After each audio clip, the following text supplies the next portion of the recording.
In this new episode of Missing, we speak with parents Vanessa and Joe about the disappearance and unfortunate death of their daughter, Megan Piper Trussell. And this is a recent case. Megan went missing on February 9th, 2025, and was found several days later. Lance, what'd you think of this conversation?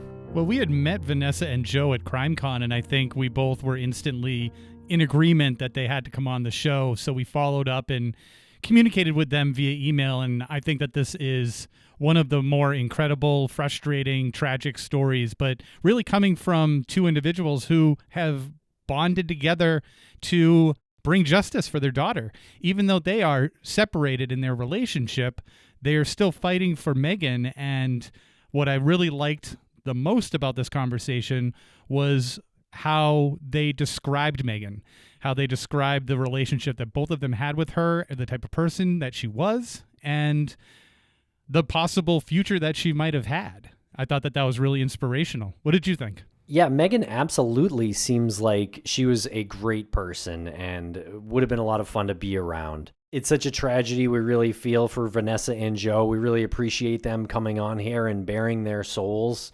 And hopefully other creators will have them on as well, because I think media attention is what could potentially move this case forward. Yes, and I agree with that. And I just want to add that I hope that other families who are in similar situations take some inspiration from Vanessa and Joe and their resolve to hold the investigators and anyone who has made any sort of determination that does not seem accurate, hold them accountable and compartmentalize the tragedy from what needs to be justice. And I think Vanessa and Joe do a great job with that. And Tim, one thing that we've never done on this show is promote the movie of an individual who has met a tragic ending like Megan has met. We've never done that before until today, but Megan was in the beginning stages of writing and producing a movie with her cousin Isabella, and the movie is called Max and Danny's Guide to the Best Summer Ever, and there's a GoFundMe, and they're looking to raise some money. Not a lot of money. They're looking to raise $2,400, and there's a GoFundMe link in the show notes, but if you just go to GoFundMe and search Max and Danny's Guide to the Best Summer Ever, they want to raise this money, make this film, and do it in memory of Megan. We think that's a great thing, so we'd like to support that. Yeah, it's a wonderful way to pay tribute to Megan, and the link is in the show notes. Okay, so please follow us on social media. We're going to break quick for commercial, and we're going to play the interview with Vanessa and Joe. It's going to be a two-parter. It's about a 2-hour interview. Okay, thanks a lot for listening.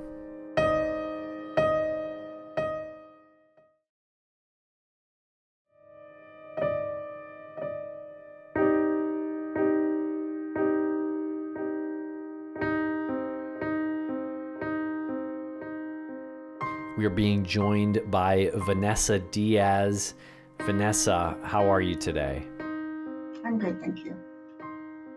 It's nice to have you on the show, and we met you at CrimeCon, and this is one of the situations where we meet many, many people at CrimeCon, and you and Joe just stood out to us. You had your postcard that had the information about your daughter Megan on it, and we knew like we had to get you on the show as soon as possible. And it's terrible to say something like it's nice to meet you because the circumstances are very tragic, but it is nice to meet you, and we hope you're doing well. Can you introduce yourself to the listeners and a little bit about your background?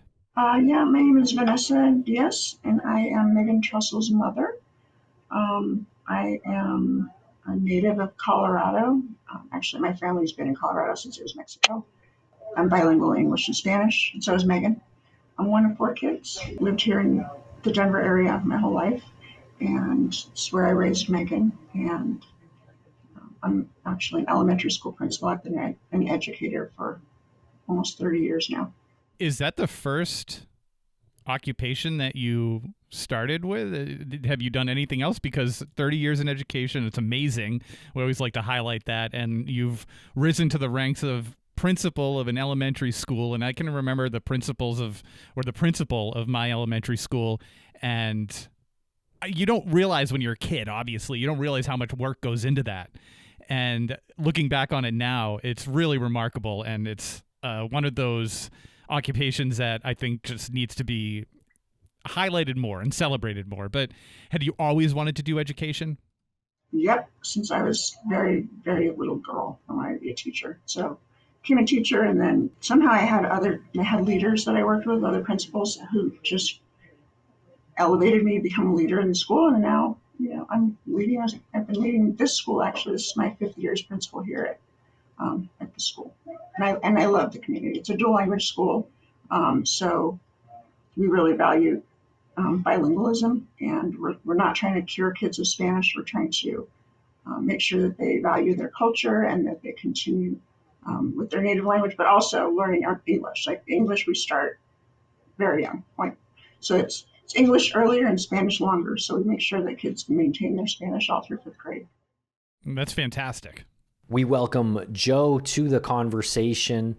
Joe, hope you're doing all right today. Thanks for having us on. We appreciate it. And Vanessa just gave a little bit of background on herself, and we had said that we had met you both at CrimeCon, and while we met you under very tragic circumstances, it was very nice to meet you, and we really were looking forward to this conversation so we can help you and provide whatever platform we're able to provide so you can get Megan's story out there. Do you mind introducing yourself to the audience and maybe a little bit about yourself? Sure. My name is Joe Trussell. I'm Megan's dad. Boy, what to say? Been in Denver for about 30 years. I was in trading for 28 of those years, and then quit my career and everything else and became co-owner of a diesel truck driving school. So a lot of upheaval, a lot of changes. Like Vanessa would probably say, the focus of our lives has been our daughters since they were born and our family. And, Vanessa and I are no longer together, but, it's important to note that the girls remained our focus and remain our focus because they're the priority. They're the most important things. And might I just say that when we met you at CrimeCon, and you just said, and there's no real hesitation that you and Vanessa are no longer together, and when you were together at CrimeCon, you presented yourself as Megan's parents, obviously, but it's so refreshing to see two people who can put aside any circumstances that caused a separation to just be there for their kids. And a lot of times, like ego, we see it. Like ego will get in the way, pride will get in the way, and a lot of progress is just like hindered because of that. So just wanted to, say well done on that. And it just shows that it just takes you to another level. So we appreciate that. Well, thank you. We appreciate that. Trying to solve a problem, Vanessa and I are very different people, but our strengths complement each other, I think. Don't you think, Vanessa? I think so, yeah. Through the whole investigation, Joe is very big picture, and I think he truly inspires people to follow the story and get engaged. And I can get very in the weeds, technical. Sometimes I can take over a conversation by talking about every single little thing that went wrong with the investigation. But Joe will always bring it back to what the goal is, which is, I'll let him say it. Megan did not end her own life. Number one is exonerating her name. And number two, somebody is responsible. And we have layers upon layers of other things going on with the investigation and interviews and homeless outreach and, managing this organization that we've created. It's like a second full-time job. But, it's funny at CrimeCon, I was walking around kind of meeting people, really just, I've been going to conventions for obviously very different reasons for a long time. So I know how to walk around and meet people, but some people knew about the investigation and they had very specific questions, about some of the details. And I'm like, can I go get Vanessa real quick? Because she knows every single thing about it. And I'm trying to engage a little bit more on the details now. I mean, I think I avoided the BCSO and the CUPD police reports, the really down and dirty details for a long time. But recently I realized that I needed to make sure I had the full breadth of the investigation in order to move forward. So Vanessa has inspired me to do that, which I appreciate. It's hard though. It's really hard. It's really hard to read some of those reports. The level of detachment necessary is profound. Yeah, well, it seems like you've got some good help on your team, which is very useful. And before we get into the investigation, can you just tell us a bit about Megan? Who was Megan? What was she like? Megan was, it's hard to describe her. She was a very independent and not quirky. Actually, Joe, maybe you're better at describing her. Joe's a writer, just so you know. Joe is actually, he writes, and he writes very beautiful stories, and he's very descriptive. And Joe notices things about people that you might not notice about yourself. So I'll let him describe her. And then I'll chime in on whatever he misses. Biggest thing for me about Megan is she was cool. You know how when you're around somebody who is kind of confident in themselves and they radiate that, and they're in on the joke. Megan could walk in and read a room and understand the level of humor necessary to lighten a situation or to bring light to a situation. She was just one of those kind of people who intuitively knew how to make people feel better and to make people laugh. She had her own style. She had her own way of looking at the world. It's been said before, but her obsession with CDs, her hatred of casseroles.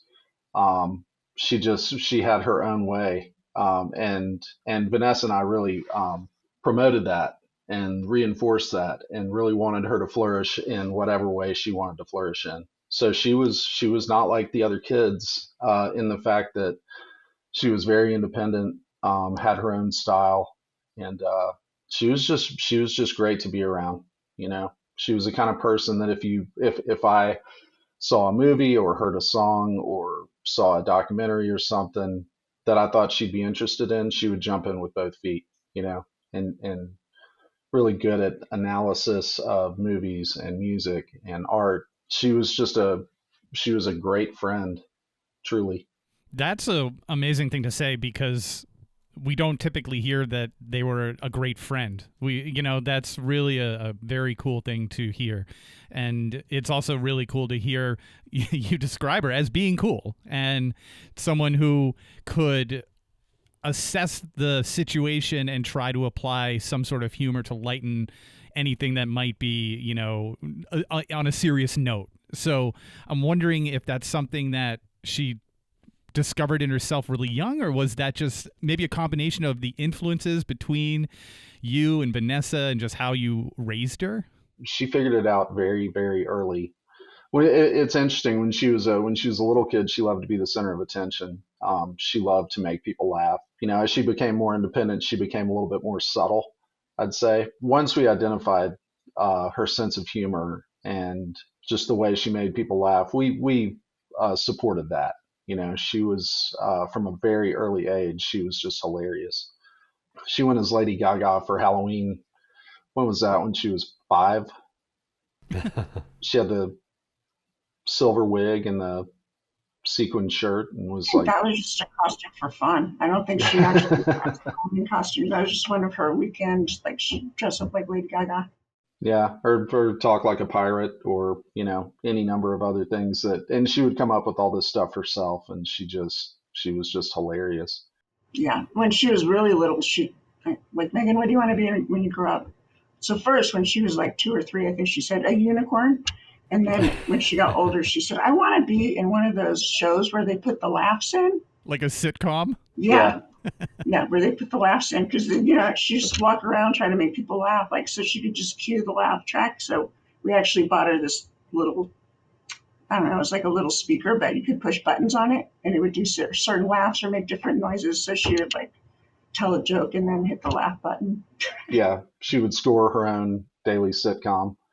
She also used to walk around with a harmonica when she was like 5, and actually a little bit knew how to play it. I used to call her Boxcar Megan because she would sit on the steps and play the blues with her harmonica when she was like 4 or 5 years old. So she was a trip. I mean, she was just, never a dull moment. And her whole life she was just funny and fun to be around and creative. One of the things about her is that she made everybody feel like they were her best friend. Um, like Joe will tell you her favorite music is one thing, but to me, it was a whole different set of bands and types of music. But it's because she just knew how to connect with people, and she made you feel heard. Like you were. She made everybody feel very special to her, and which made you, then you feel special. Like, oh my gosh, she's shining Yeah. her light on me. I was looking at one of her Spotify mixes after she passed away, and there were like 4 Dinosaur Jr. songs on it. And I thought, man, I thought I was subjecting her to Dinosaur Jr. when she was little, but apparently she was a fan, and I never knew that. So kind of a tragic way to find out, but it's really cool to know that she took all these influences and kind of integrated them into her life. It sounds like she was a really magnetic person. Were people drawn to her? Did people want to be her friend and she was open to that? Yeah, she didn't let a lot of people in. Just I don't know why, but once you were there, though, you were there for the most part. But yeah, people were drawn to her. And where was she going to school? What was she going to school for? So she was going to CU Boulder. She was a freshman in August of 2024, and she was studying film. She's going to be a film major. She was super, super excited. So she kind of struggled in her last semester of high school. She just kind of, she's Blew so it funny. off. Yeah, she kind of blew some stuff off, and I was like, Megan, I know you've already been accepted, but if you don't graduate, you can't go to college. So, but when she got to college, she had actually texted me and Joe separately that college rules. And I was like, really? She said, my first assignment is to go home and watch a movie and write what I think about it. She's like, this rules. Like, I want to do this all the time. And then she actually texted me later. She's like, the teacher still hasn't sent the list of movies. Like, I want to start watching.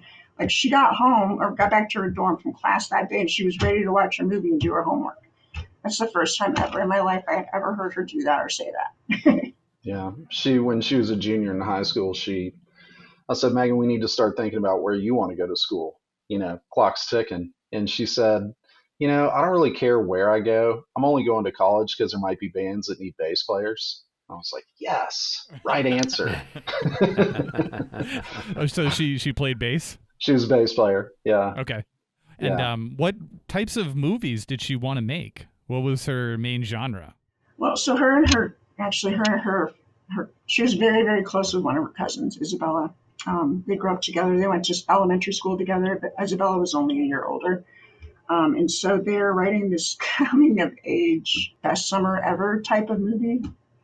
The playlist for it is like, I don't know, Blink 182, and I don't even know the bands there because it's not what I listen to, but it's a whole other set of music that Megan listens to with her cousins. So they're actually her and my oldest niece Rebecca. They're my sister's daughters. Are actually going to try to go ahead and make that movie, and they're doing some crowdfunding to get that going. And they're already looking like I think they already have their script. Megan and Isabella had started it. There's a rough outline for the whole thing, and Megan was really excited because I think she had what was that class she had this semester? That last semester, John? Screenwriting. Screenwriting, yeah.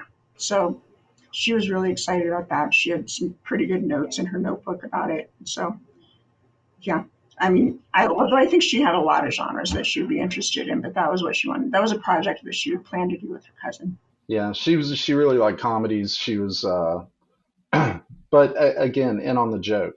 Like there was a camp aspect to Megan.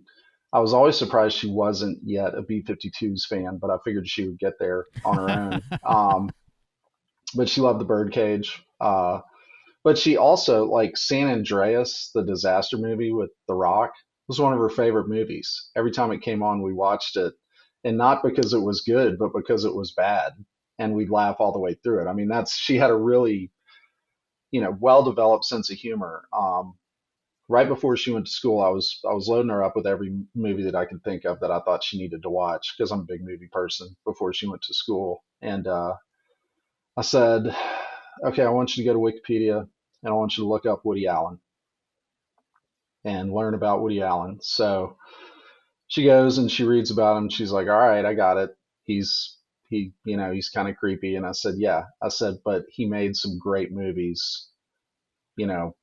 So I need to know from you, do you want to watch his movies even though you know what you know about him? And she's like, yeah, I want to watch a couple of his movies. So we watched Midnight in Paris and Annie Hall, and she was able to kind of separate Woody Allen the creep from Woody Allen the director, and she loved Annie Hall. I think that's one of the last movies we watched before she went to school. But she was just, she could do San Andreas and she could do Annie Hall.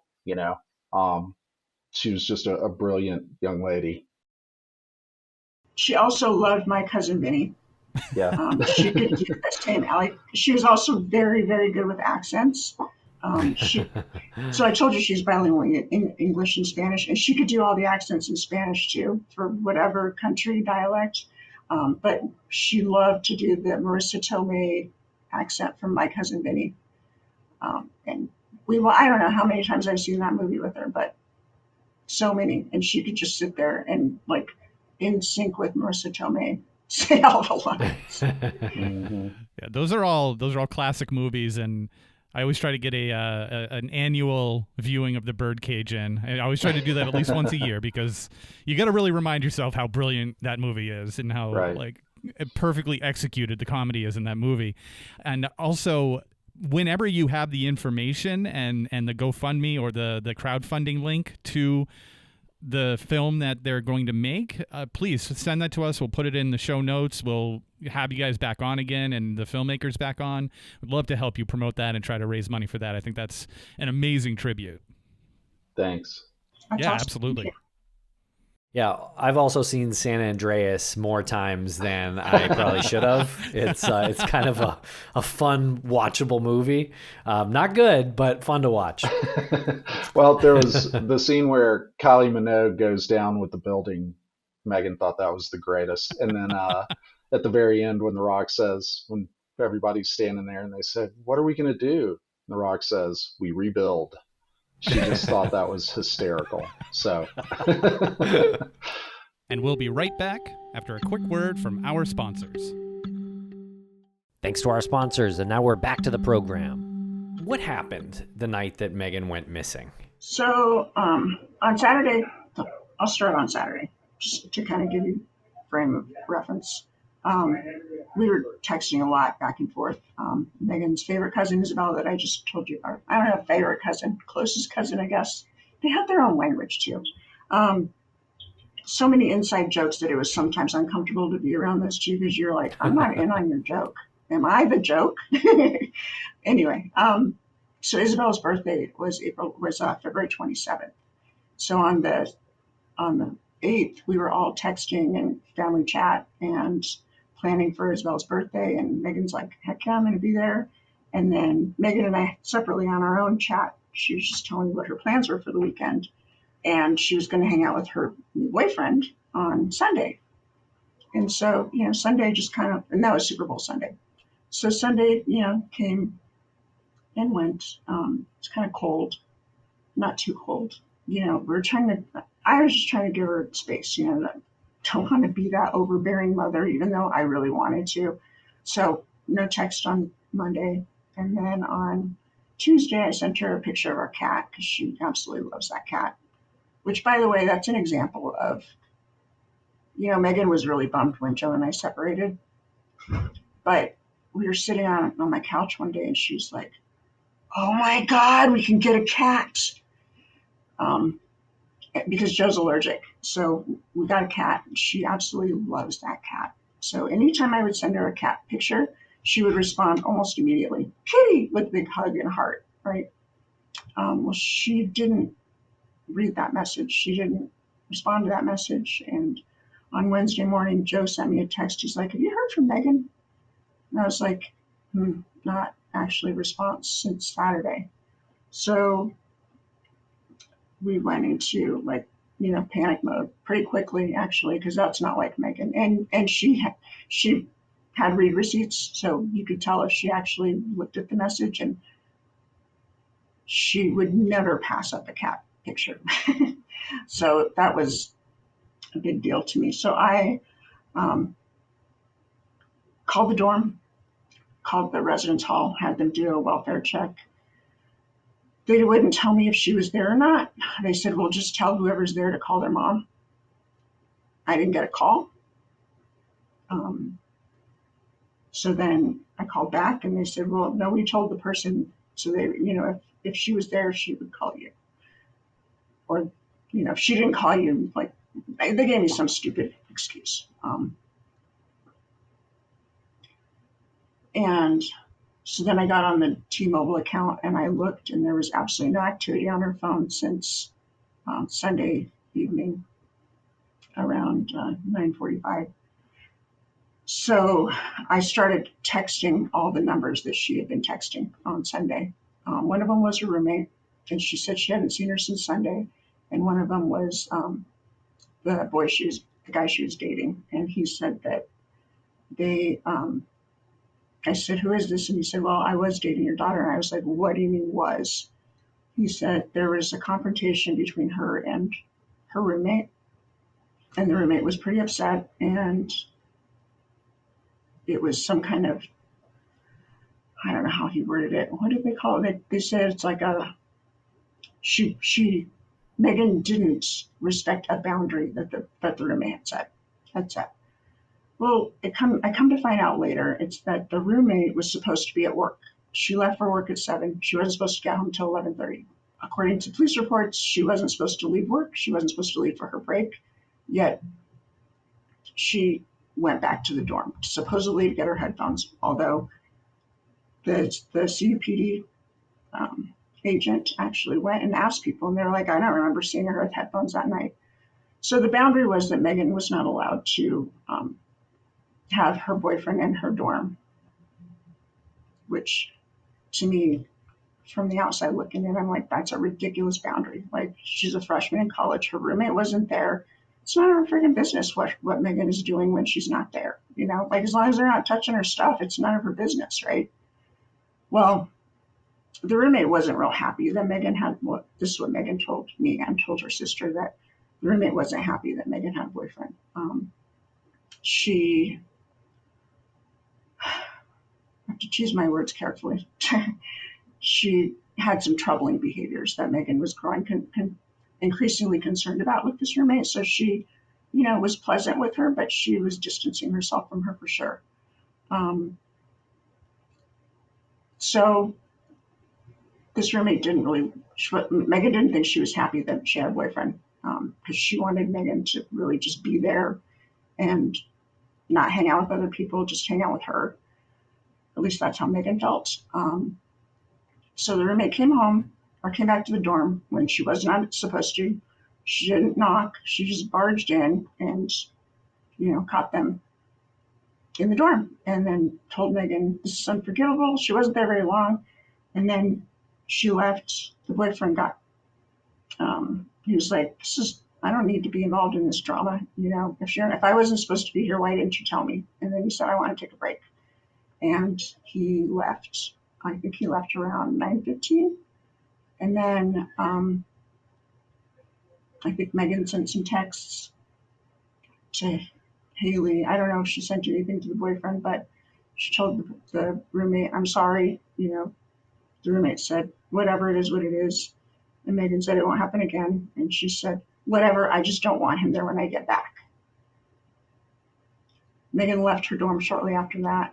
And she kind of wandered around the campus. They have her on video.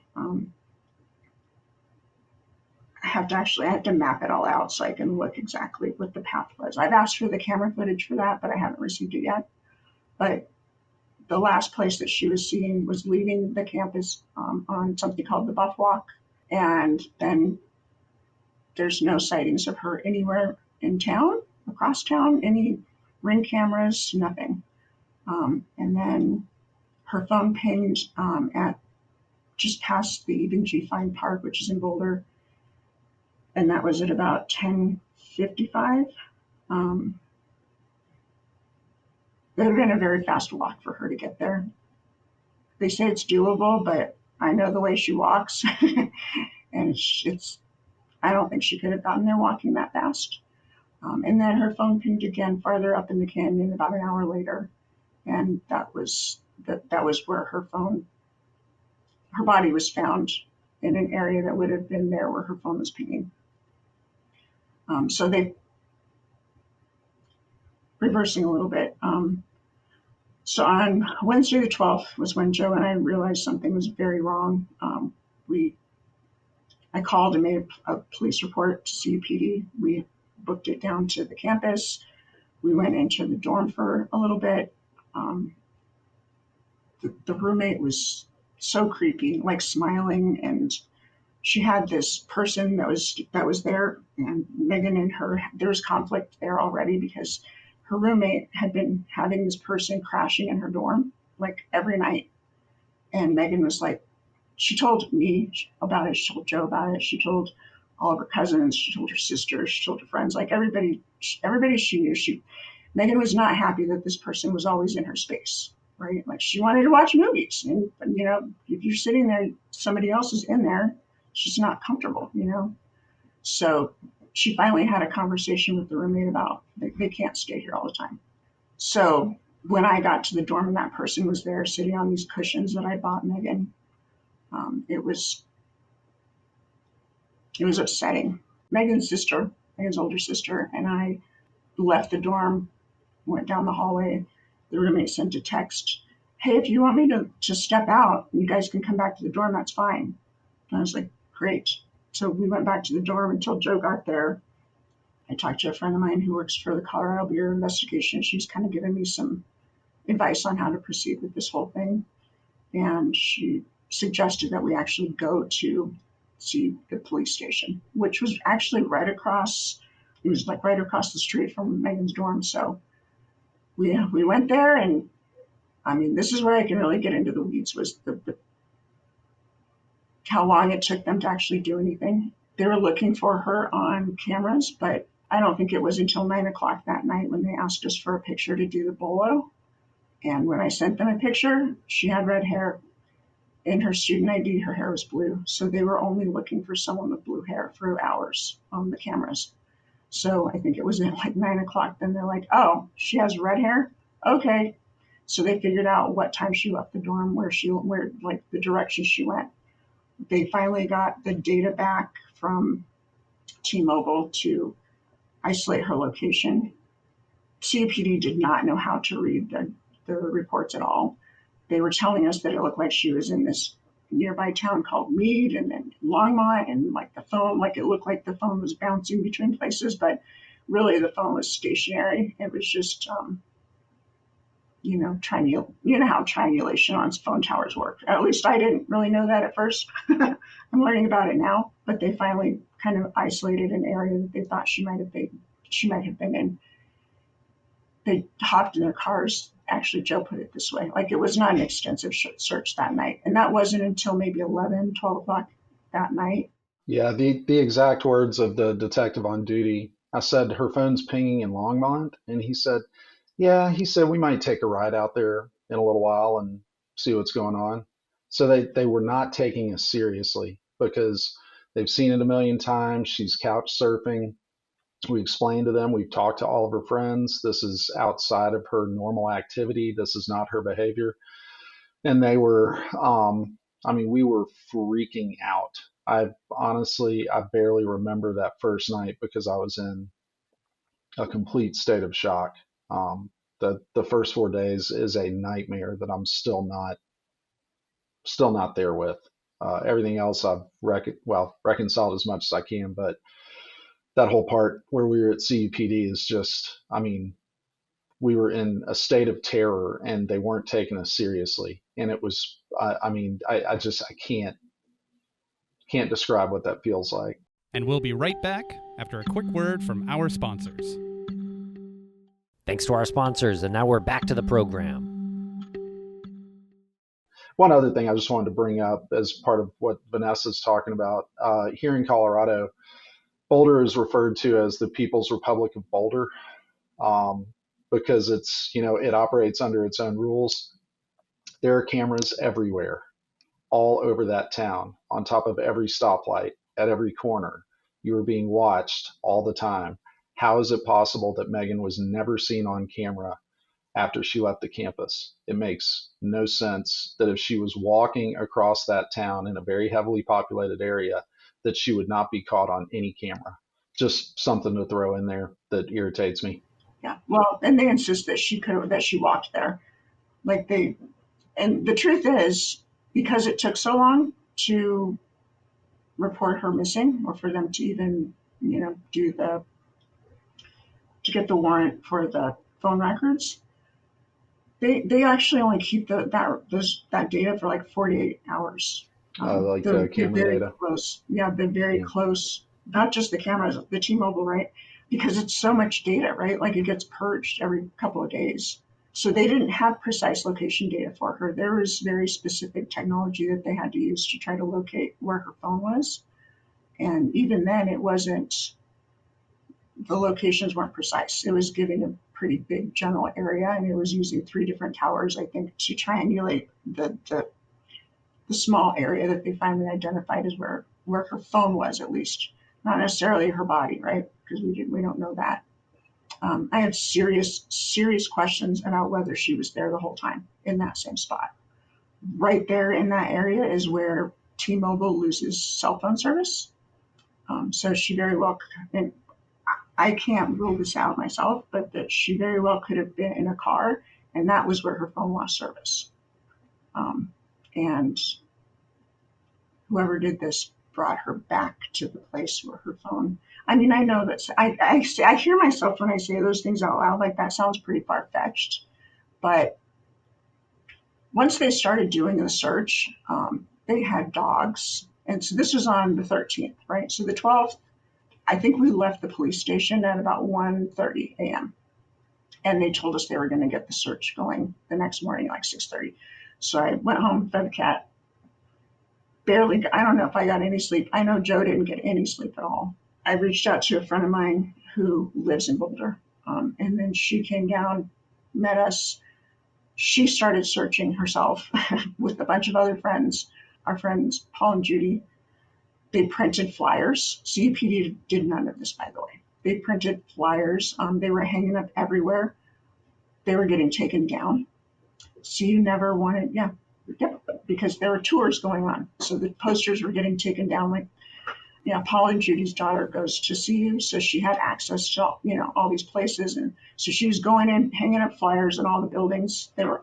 We had an army of people who came out to do this, and they were getting taken down pretty quickly. So nobody even knew about it, right? Like none of Megan's teachers had been notified. Nothing. We were told by one of the student tour guides that because it was a tour week where they were having prospective students and their parents on campus, they didn't want those flyers up, so they were instructed to take them down if they saw them. We had a friend who works in the media, and she reached out to a local news station, 9 News, and Steve Steger, he's a local celebrity because he's a news guy here, called me on my cell phone directly and said, "Hey, we want to get this on the news. Can we come up?" And I said, "Yes." That was on Thursday, right? At the police station? That was on Thursday, yeah. And it was so weird because Steve got there, and actually, because of my job in Denver Public Schools, they sent the head of media relations to come support me, just in that interview. And actually, his daughter goes to CU Boulder, and he was like, "I was just there this morning dropping her off. She came and stayed with us over the weekend or whatever." He came to support me, and they sat us in this conference room, and we thought we were just going to get to do the interview there because this was the middle of February. I mean, and it was freezing. It was really, really cold that whole week. In Colorado, we have this thing we say, it's like it was even too cold to snow. Like those days, there wasn't snow because it was too cold to snow. It was just cold. So we're sitting in this conference room, and Stu Steger's like looking around going, "What is going on here?" He didn't say it out loud, but he told me this later. So after an hour and a half, I think, of just sitting there, right? Well, they told us, yeah, don't do the interview yet. We're sending somebody over from CU Media Relations, is what CUPD told us. Yeah, so this woman comes in, the media relations person, and says, "You can't do an interview here in this room." And Steve says, "I've done plenty of interviews here." And she says, "No, we're going to find a location for you. We don't want you to do it on campus." And we said, "Well, we're not leaving campus." And they said, "Okay, well, we're going to find a spot for you." They took us out to the parking lot in front of a nondescript parking garage where there was no indication of anything CU related before we could do the interview with Steger. So they wanted to keep their name out of this.